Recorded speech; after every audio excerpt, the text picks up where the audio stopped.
부터 먼저 하겠습니다. 오늘 추가 질의는 없습니까? 추가 질의. 네.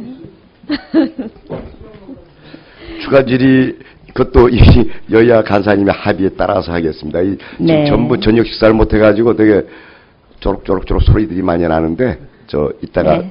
질의 끝난 다음에 또 얘기해 봅시다. 예. 네, 웬만하면 하지 마시죠. 네, 질문하겠습니다. 네. 오늘 그 우정사업본부에 대해서 김재남 의원님, 이강호 의원님 말씀하셨는데요. 저도 직영부가 제일 처음에 업무 보고를 하면서 깜짝 놀랐습니다. 직원이 3만 명 어떻게 정부 부처가 이런 부서가 있냐 했더니 우정사업본부가 들어가서 그렇고요.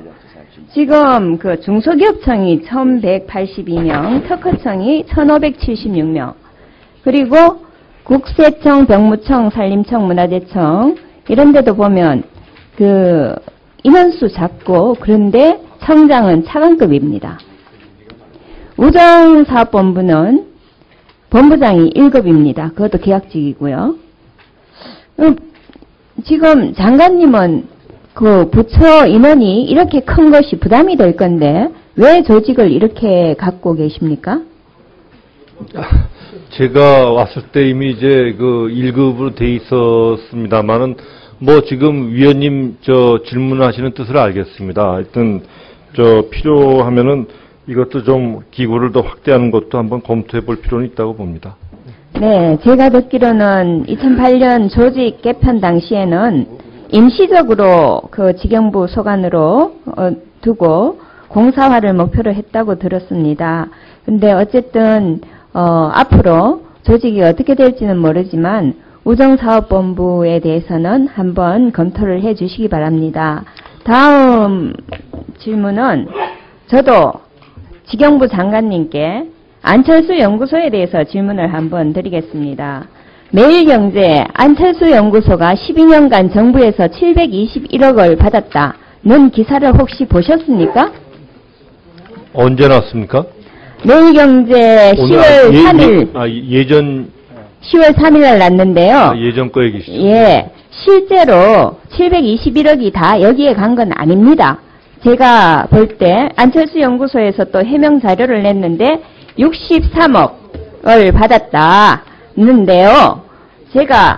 이건 정말 제가 궁금해서 그 직영부에다 질의를 어떻게 했냐면 1998년부터 최근 2012년까지 한 해도 빠지지 않고 우리나라 기업 및 기업과 기업 자회사가 매년 R&D 자금을 받은 회사를 리스트를 주시오 했습니다. 그랬더니 여기 온 거는 해당 없음 이렇게 왔네요. 그렇다면 유독 안철수 연구소만 98년부터 2012년까지 R&D 자금을 본체가 받든지 자회사가 받든지 받았는데요.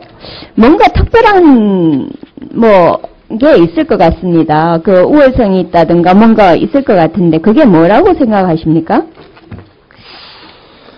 글쎄요, 권 의원님도 기업을 하셨으니까 잘 아시겠지만, 이거는 R&D, 이거는 일단 심사위원들이 그냥 합리적인 기준에 따라서 선정을 한 것으로 알고 있습니다. 그런데 합리적인 기준으로 선정은 했겠지만, 제가 질문을 드리는 거는 뭔가 특별한 것이 뭐가 있는가? 지금 그런 기업이 우리나라에서 아무도 없고, 오직 이 기업밖에 없습니다. 지금 주신 자료로 보면. 그러면은 이거는 그 R&D 선정기관에 좀 한번 알아보시고요. 여기 네. 안철수 연구소가 이런 매년 선정될 수 있는 특별한 어떤 그 능력 또는 이런 것이 무엇인가 제가 궁금해서 그럽니다. 좀 확인해서 제출해 주시기 바랍니다. 다음으로요. 이 기사 내용 한번 꼭 보십시오.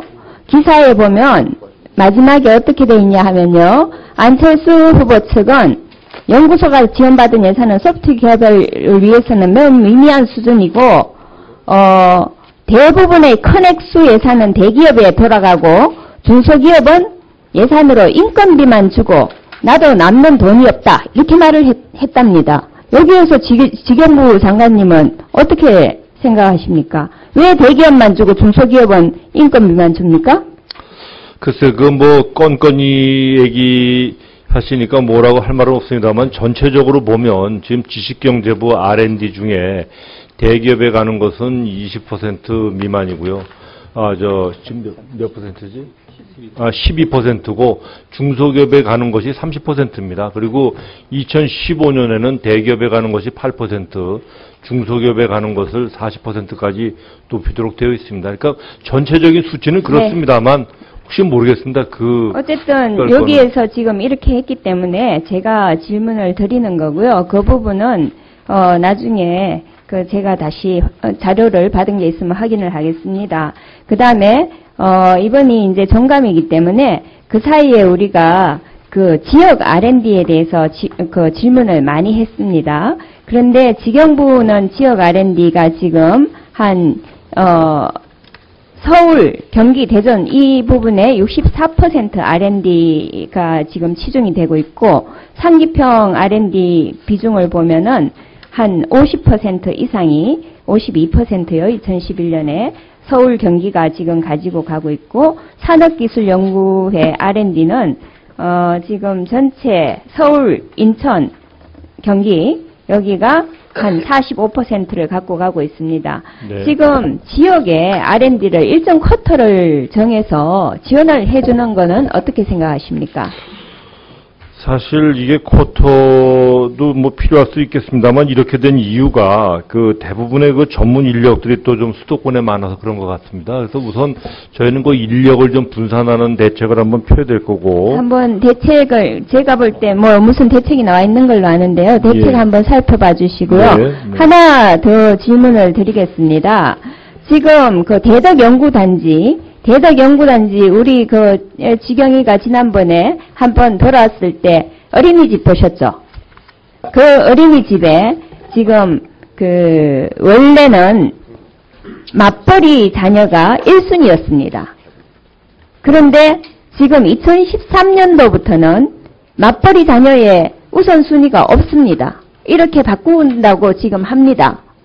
대덕연구단지의 어린이집은 사실은 대덕연구단지에서 일하는 분들, 맞벌이 부부를 위해서 사실 지어진 것입니다. 그런데 이번에 룰이 바뀌어서 이렇게 한다는데 영유아보호법 시행 규칙에 보면 부모가 모두 취업 중인 영유아가 우선순위를 받게 돼 있습니다. 2012년 8월 17일 개정된 건데요. 근데 지금 이 룰은 역행하고 있는데 이 부분은 물론 우리 지경부 딱히 직접 소관은 아니지만 대덕특구의 문제이기 때문에 또 연구원들의 문제이기 때문에 꼭 한번 살펴봐 주십시오. 잘 알겠습니다. 장시간 고생하셨습니다. 예. 감사합니다. 예, 수고하셨습니다.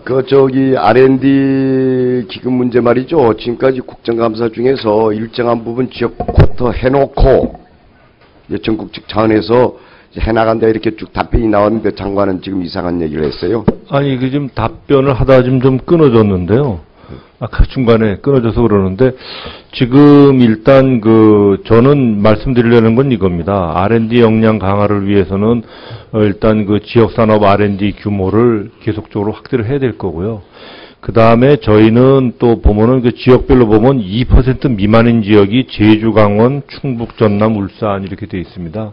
그래서 일단 2% 미만인 취약 지역에 대해서는 한번 또 별도로 좀 확충을 해야 될 필요가 있지 않나 이런 고민을 말씀드리려고 했는데 그 앞부분이 좀 잘렸습니다. 네. 그래서 지금 국정감사 중에서 여러 의원님이 지적을 했고 일정 부분 그래서 악순환이 계속 반복되고 있어가지고 또 이 전문적 인력이 수도권에 집중돼 있다. 이것도 장관으로서 부적절한 표현이고요. 아닙니다, 위원님. 네. 제가 그래서 그거를 2% 미만인 데는 이렇게 올리는 거를 하면서 그러나 이제 근원적으로는 인력을 좀 지방에 많이 전문 인력을 보내는 거를 같이 고민하면 아마 근본적인 것이 될 것이다. 이게 이 뜻이었습니다. 생각이 비슷비슷 위원님들하고 비슷비슷합니다. 네네. 그리고 전문 인력 이런 기회를 통해서 좀 육성도 하고 말이죠. 부산, 대구, 제주까지 신경 크게 안 쓰셔도 대구, 부산도 좀 신경 쓰시고 광주도 신경 쓰시고요. 그죠? 개선 방안이 지금 나와 있는 것 같거든요. 그걸 한번 살펴보시면 될까요? 그래서 R&D 이번 예산 소위원회에서 이 문제가 계속 문제가 될 테니까 그 전에 좀 대책을 내놓으셔서 이런 얘기가 다시 거론되지 않도록 해주시기 바랍니다. 다음에 이 보충질의 마지막 순서인데 김동완 위원님이신데요.